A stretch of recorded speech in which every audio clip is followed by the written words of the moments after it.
ایک ایسا نام جو ایک دن جمہوریت کی بنیادوں کو ہلا کر رکھ دے گا، مگر مشکلات ہی عظیم ارادے کو پروان چڑھاتی ہیں۔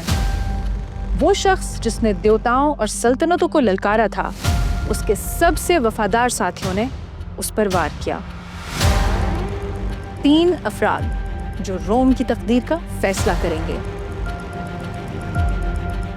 چالاکی اور شائستگی کے ساتھ وہ طاقت کی سیڑھیاں چڑھتا گیا، لیکن طاقت ایک پیاسا درندہ ہے۔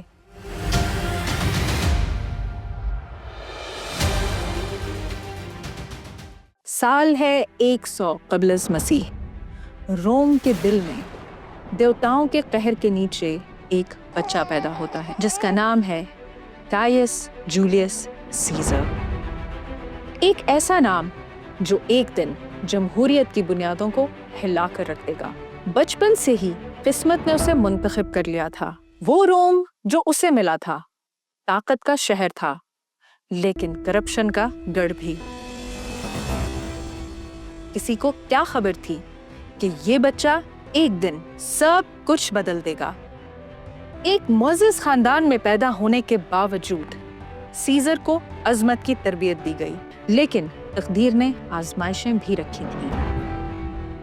جب اس کا خاندان ناگفتہ حالات سے گھر گیا تو اسے مراد سے بھی محروم کر دیا گیا اور اسے غیر یقینی مستقبل کا سامنا کرنا پڑا۔ مگر مشکلات ہی عظیم ارادے کو پروان چڑھاتی ہیں۔ روم ایک بار پھر اس کا نام سنے گا، لیکن اس بار اسے نظر انداز نہیں کر سکے گا۔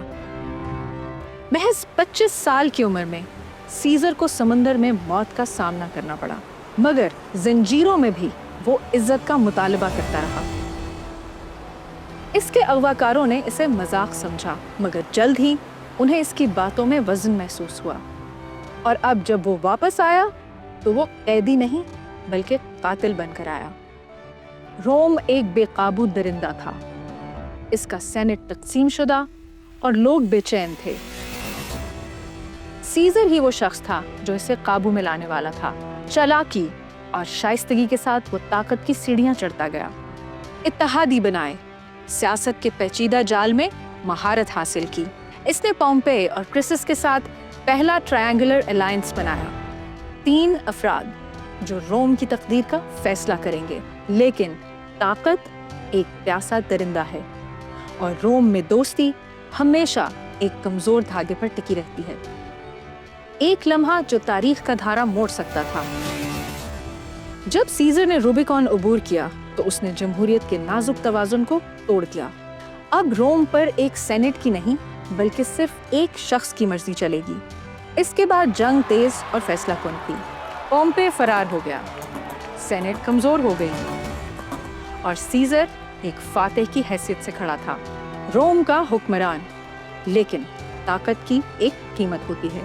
اسے خبردار کیا گیا تھا، ایک نجومی کی آواز آج بھی اس کے کانوں میں گونجتی تھی کہ مارچ کی 15 تاریخ سے بچو۔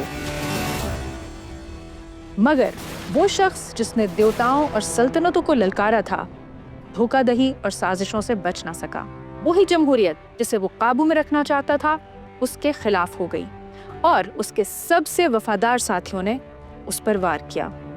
اپنی آخری سانسوں میں اس نے حقیقت جانی کہ طاقت کبھی بھی مکمل نہیں ہو سکتی، لیکن موت اس کا اختتام نہیں تھی۔ اس کا نام پوری دنیا میں ایک افسانہ بن گیا، اقتدار کی راہداریوں میں سرگوشیوں کی طرح تاریخ کے صفوں پر کندہ ہو گیا۔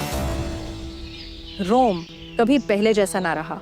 اس کی موت نے جمہوریت کو نہیں بچایا بلکہ اس کی تقدیر کو مہر لگا دی۔ اس کے اقتدار کے ملبے سے ایک سلطنت ابھری۔ جولیس سیزر خود تو چلا گیا، لیکن اس کا سایہ ہمیشہ روم پر قائم رہے گا۔